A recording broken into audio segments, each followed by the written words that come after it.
Hebron Ministries. நியாயாதிபதியின் புஸ்தகம் 9ஆம் அதிகாரம் 5ஆம் வசனம். அவன் ஓப்ராவில் இருக்கிற தன் தகப்பன் வீட்டிற்கு போய் எருபாகாலின் குமாரராகிய தன் சகோதரர் 70 பேரையும் ஒரே கல்லின் மேல் கொலை செய்தான். ஒரே கல்லின் மேல் கொலை செய்தான். ஆனாலும் எருபாகாலின் இளைய குமாரனாகிய யோதாம் ஒளிந்திருந்தபடியினால்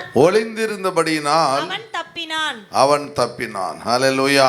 இந்த அபிமெலேக் என்ன பண்றான்? தான் ராஜாவாக வேண்டும் நினைக்கின்றான். அவன் குறுக்கு ஒழிகிற ராஜாவாக நினைக்கின்றான். அதுதான் இன்னைக்கு நம்ம காரியங்கள். இந்த செய்தியினுடைய தலைப்பு என்ன? Power seeker. ஹல்லேலூயா. நீ யாராக இருக்கணும்? காட் சீக்கராக இருக்கணும். நீ காட் சீக்கர். பவர் சீக்கர்னா அதிகாரத்தை தேடுகிறவன். அவனுடைய கேரக்டர் 2 கேரக்டர் நம்ம இன்னைக்கு பார்க்க போகிறோம். அடுத்த வாரத்தில் 2 கேரக்டரை பார்ப்போம். அவன் எப்படிப்பட்டான்? மேன் ஆஃப் அரகன்ஸ்னா இருமாப்பு உள்ளவனாய் இருக்கின்றான். இருமாப்பு அரகன் ஸ்பிரிட் நமக்கு வரக்கூடாது. 2வது மேன் ஆஃப் டிஸ்ஒபீடியன்ஸ் அப்படின்னா கீழ்ப்படிதல் இல்லாத ஒரு மகனாய் இருக்கின்றான். கீழ்ப்படிதல் அவனுக்கு இல்லை. இந்த 2 காரியங்களை ஃபர்ஸ்ட் இன்றைக்கு கவனிப்போம்.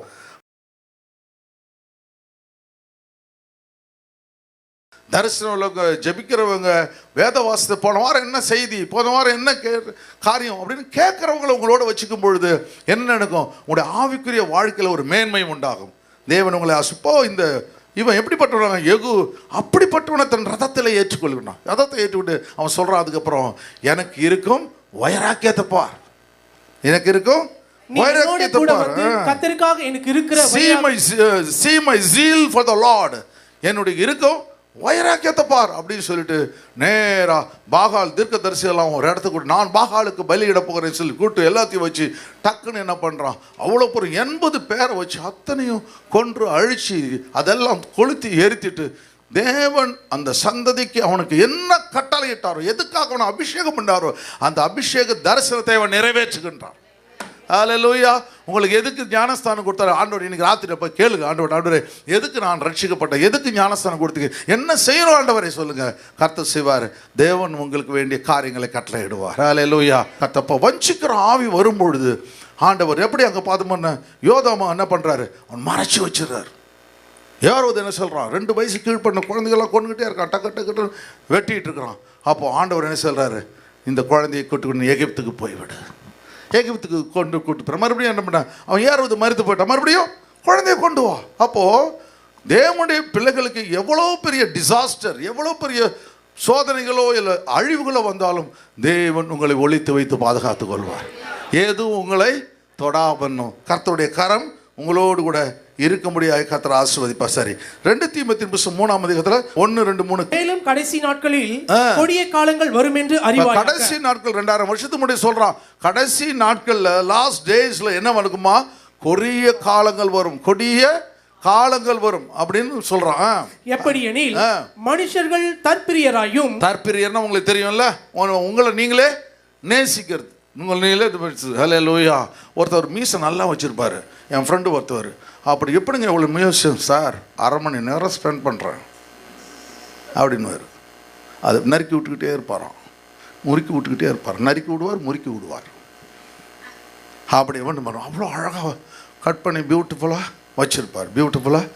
வச்சுருப்பார். அவருக்கு என்ன ஆச்சு? ஒரு வியாதி வந்துச்சு. அவன் சொல்லிட்டான் மொத்தமாக வழிக்கணுன்ட்டான். தற்பிரியர் அப்புறம் பணப்பிரியராயும். இதெல்லாம் உங்களுக்கு புரியும், நல்லா புரியும். தவப்பிரியர், வீம்புக்காரராயும். வீம்புக்காரர் விட்டு கொடுக்காதவங்க. அகந்தை உள்ளவர்களாயும். வீம்புக்காரர் சரி. தற்பிரியர், ஓகே. லவர்ஸ் ஆஃப் மணி, அப்புறம் போஸ்டர்ஸ், ப்ரவுட், பிளாஸ்பமஸ், பாருங்க டிஸ்ஒபீடியன்ட், அப்பா அம்மாவுக்கு கீழ்ப்படியாத பிள்ளைகள், தாய் தகப்பன்மாருக்கு கீழ்ப்படியாதவர்களாயும், நன்றி அறியாதவர்கள், பரிசுத்தம் இல்லாதவர்களாயும், அன்தேங்க்ஃபுல். நீங்க உங்களுக்கு செய்த நன்றியை ஒரு கலசம் தண்ணீர் கொடுத்தாலாவது மறவாத இருக்கணும். அது போல யார் உங்களுக்கு செய்கிறார்களோ நீங்கள் மறக்கக்கூடாது. நான் போன வாரத்தில் ஒரு லிஸ்ட் எடுத்தேன். நான் இந்த 7 வருஷத்தில் எனக்கு யாரெல்லாம் உதவி செஞ்சாங்களோ ஒரு லிஸ்ட் போட்டு வச்சுருக்கிறேன் பாருங்க, எழுதி வச்சுட்டுருக்கிறேன். வர டக்கு நேற்று ஒருத்தர் பேர் எழுதுறேன். அந்த லிஸ்ட் இருக்குங்க. அவ்வளோ பேரையும் ஒரு பக்கம் ஜெபிச்சுட்டு இருக்கா. அவங்க ஒன்று ப்ளஸ் ஆகணும், அவங்களுக்கு என்ன உதவி வேணும் செய்யணும்னு சொல்லி எழுதி வச்சுருக்கிறேன். கர்த்தர் என்னை மறுபடியும் ஆசீர்வதிக்கும் பொழுது இவங்களெல்லாம் நான் மறக்கக்கூடாது. அப்படியே மைண்டில் அப்படியே வச்சுருக்கோம். அப்படியே ஜம்முன்னு இருக்கேன். யாரெல்லாம் இந்த டைமில் எனக்கு யூஸ் பண்ணார அப்படி சொல்லி மீனா பேசினவங்களையும் எழுதி வச்சுருக்குறேன். திமுரு பெரிய என்ன பண்ணி பெரிய சர்ச்சை, அது 7 ஃப்ளோர் கட்டினார், மாட்டிக்கிட்டாரா அப்படி இப்படி. யாருக்கா கட்டினேன்? என் வீட்டு எனக்கா கட்டினேன்? என் வீடா 7 ஃப்ளோர் கட்டினேன்? ஆண்டவருக்கு தான் நம்ம கட்டணும். ஹல்லேலூயா. அதுபோல் அந்த வீண் அகந்த பேச்சு அதையும் எழுதி வச்சிருக்கிறேன். அன்பில்லாதவர்களாகியும் இணங்காதவர்களாகியும் சுபாவ அன்பில்லாதவர்களாகியும் எல்லாம் நீங்கள் என்ன பண்ணணும்? போய் வீட்டில் உட்காந்து அப்படியே கையை வச்சு ஜெபிக்கிறது தான் சொல்கிறேன்னு. ட்ரைட்டர்ஸில் ஹெட்ஸ்ட்ராங்னா அகந்த உள்ளவங்க, ஹார்ட்டி, இணங்காதவர்கள் அவதூறு செய்கிறவங்க, ஏதாவது தப்பு பண்ணிட்டே இருப்பாங்க. அவங்கள பத்தி இவங்கள பத்தி ஏதாவது அவதூறு பேசிட்டு இருப்பாங்க. அந்த காரியத்தை நம்ம பேசக்கூடாது. இச்சை அடக்கம் இல்லாதவர்களாயும் உங்களுக்கு புரியுது? இச்சை அடக்கம் என்ன உங்களுக்கு என்ன பண்றது? இச்சை அடக்கம், சரி, இச்சை அடக்கம் உனக்கு புரியும். சரி, இச்சை அடக்கம் இல்லாதவர்களாயும் கொடுமை உள்ளவர்களாயும் லவர்ஸ் ஆஃப் pleasures, நல்லோரை பகைக்கிறவர்களாயும் நல்ல ஃப்ரெண்டை நீங்கள் விட்டுறக்கூடாது. யாராவது உங்கள் நல்ல ஃப்ரெண்ட் உங்களுக்கு அவங்க மிஸ் அண்டர்ஸ்டாண்டிங், இதை நான் சொல்கிறதெல்லாம் உங்கள் வாழ்க்கையில் நடக்கிறத நான் பேசிகிட்டு இருக்கேன். இதை நீங்கள் எதுலாம் யோசித்து பார்த்து இந்த காரியத்தில் நீங்கள் மிஸ் பண்ணிட்டீங்க. அகந்தியாக இருக்கலாம் மாற்றிக்கணும், தற்பிரியாக இருக்கலாம் மாற்றிக்கணும். பிறகு நல்ல நண்பர்களுக்கு தான். இப்போ அந்த நண்பர்களோட உங்களுக்கு சவகாசமே இல்லை. ஏதோ ஒரு பிரச்சனை போச்சு, 2 பேரும் பிரிஞ்சுட்டீங்க. அவங்கள்ட்ட இன்றைக்கி போய் பேசணும், ஆண்டவர் சாரி மை டியர் ஃப்ரெண்ட் அப்படின்னு. நான் போன வாரங்களில் என்ன பண்ண ஒரு ஆள் கூட அவர் கொஞ்சம் தவறு செஞ்சார், நான் மறந்துட்டேன், பேசிட்டேன். முந்தானத்து நைட்டு ஆண்டவர் எனக்கு ஜாம் பண்ணிட்டு படுக்கிறேன், அவர் ஞாபகப்படுத்தார், சே ஹலோ டு ஹிம் அப்படின்னாரு. அப்புறம் சரின்ட்டு நான் ஃபோன் அடித்து என்ன பண்ண, ரொம்ப நாள் ஆச்சு, ஹலோ நீங்கள் எவ்வளோ நாளாக என்கிட்ட பேசலைன்னாரு. அதுவும் பேச வேணான்னு ஆண்டவர் நினச்சார் போலது. இப்போ நான் பேசுகிறேன், என்கிட்ட பேசுங்க அப்படின்ட்டு அவர்கிட்ட பேசுகிறேன். அவருக்கு ஒரு சந்தோஷமாச்சு, பரவாயில்ல அப்படி. அது போல் யாரெல்லாம் நல்லவரை நீங்கள் பகைக்கக்கூடாது, துரோகிகளாக மாறக்கூடாது, ட்ரைட்டர்ஸ் துணிகரம் உள்ளவனாக இருக்கக்கூடாது, இருமாப்பு உள்ளவராக இருக்கக்கூடாது, தேவ பிரியராக இல்லாமல் சுகபோக பிரியராயும். நீங்க தேவனுக்கு பிரியராக இருக்க வேண்டும். காட்லினஸ் உங்களுக்கு இருக்கணும். நீங்க எப்பவுமே சுகபோக பிரியராக இருக்கக்கூடாது. சுகபோக பிரியர்னா தான் வாழ்க்கை முழுதும் என்ஜாய் பண்ண நினைக்கிறாள். தேவ பக்தியின் வேஷத்தை தரித்து அதன் பலனை மறுதலிக்கிறவர்களாயும், தேவ பக்தியின் வேஷத்தை தரித்து அதன் பலன் உங்களுக்கு எதுக்கு கர்த்தர் உங்களுக்கு தேவ பக்தியை கொடுத்தார். தேவ பக்தி நல்ல வேதம் வாசிக்கிறது, நல்லா பாடுறது, செபிக்கிறது, இதெல்லாம் தேவ பக்தி. அதை வேஷமாக மாற்ற தேவ பக்தியின் வேஷம் பலனை மறுதளிக்கிறது. கர்த்தர் கொடுத்த பலனை மறுதளிக்கிறது. ஹல்லேலூயா. அது அந்த தாளந்தை யூஸ் பண்ணாமல் இருக்கிறத பற்றி சொல்கிறான். இப்படிப்பட்டவர்களை நீ விட்டு விலகு. எப்படிப்பட்டவங்க நீ பார்க்க இந்த லிஸ்ட் அப்படியே எடுத்து கையெடுத்து வச்சுட்டு வீட்டுக்கு போயிட்டு ஜெபிச்சுட்டு ஆண்டவர்கிட்ட சொல்லணும், ஆண்டவரே ஒரு எப்போவுமே ஞாயிற்றுக்கிழமை என்ன பண்ணணும், ஈவினிங் சர்வீஸ் வரவங்க ஈவினிங் சர்வீஸ் வரணும். எப்படியாவது உங்களுக்கு டைம் இருந்துச்சுன்னா 100% ஓடி வந்துடணும், ஈவினிங் சர்வீஸ் ஓடி வந்துடணும். வந்துட்டு என்ன பண்ணணும், ஆண்டவருக்கு நன்றி சொல்கிறோம், ஆண்டவரே இந்த 4 ஞாயிற்றுக்கிழமை ஆண்டவரே காலையில் ஒரு ஆராதனை அட்டன் பண்ணி எனக்கு இறக்கம் பாராட்டிங்க, ஈவினிங் என்னோட கூட இருந்திருக்கா, ஸ்தோத்திரம் ஆண்டவர். 2வது பாயிண்ட், மேன் ஆஃப் டிஸ்ஓபீடியன்ஸ், கீழ்ப்படியாமே உள்ள மனுஷன். 2வது என்ன, கீழ்ப்படியாமே உள்ள மனுஷன். இந்த யாரு? அபிமெலேக்கு. பாயிண்ட விட்டுறாதீங்க. ஜட்ஜஸ் 9 பாருங்க, 22, 23 குயிக்கா வாசிங்க, டைம் ஆச்சு. அபிமெலேக்கு இஸ்ரவேலை 3 வருஷம் அரசாண்ட பின்பு இப்போ ஆண்டவர் காண்சினே இருக்கிறார். என்னென்னமோ பண்ணா, 70 பேரை கொலை பண்ணான், ராஜாவாயிட்டான், நல்லா பேசினான், எல்லாம் பவர் கையில் வந்துச்சு. இவன் என்ன செய்கிறான் என்பதை தேவன் பரலோகத்தின்று கவனித்துக் கொண்டிருக்கிறார். ஹல்லேலூயா. கெட்டவனையும் பார்க்கிறார், நல்லவனையும் பார்க்கிறார். ஹல்லேலூயா. அப்போ ஆண்டவர் தேவன் ஒரு குடும்பத்தை பார்க்கிறார், ஒரு ஆர்கனைசேஷனை பார்க்கிறார், எல்லாவற்றையும் தேவன் கவனிக்கின்றார். ஆண்டவர் 3 வருஷம் சென்ற பின்பு அரசாண்ட பின்பு அபிமெலேக்குக்கும் சீகேமின் பெரிய மனுஷருக்கும் எந்த பெரிய மனுஷர் அவனை ராஜாவாக மாற்றினார்களோ, எந்த பெரிய மனுஷர் அவனை அங்கீகரித்தார்களோ, அவனுக்கும் இவனுக்கும் ஒரு பிளவை தேவன் உண்டு பண்ணுகிறார். மனுஷனுக்கும் நடுவே பொல்லாப்பு உண்டாக்கும் ஆவியை தேவன் வரப்பண்ணினார். பொல்லாப்பு உண்டாக்கும் ஆவியை தேவன் வரப்பண்ண. இப்ப சொன்னார் பாரு, சவுலுக்கும் தாவீதுக்கும் ஒரு பெரிய காரியம். தேவன் என்ன பண்றாரு, சவுல ராஜா வைக்கிறார், அபிஷேகம் பண்றார், எல்லாம் நடக்குது. கடைசியில் என்ன பண்றான், சவுல் தேவனுக்கு விரோதமாய் செயல்பட ஆரம்பிச்சு விடுறான். தேவையில்லை, அவன் ராஜா, அவன் தாவீது மேலே பொறாமப்பட வேண்டிய அவசியம் இல்லை. இவனுடைய இடத்தை அவன் கேட்கல. இவன் இடத்தவே அவன் கேட்கல, அருகுதே இல்லை அவனுக்கு.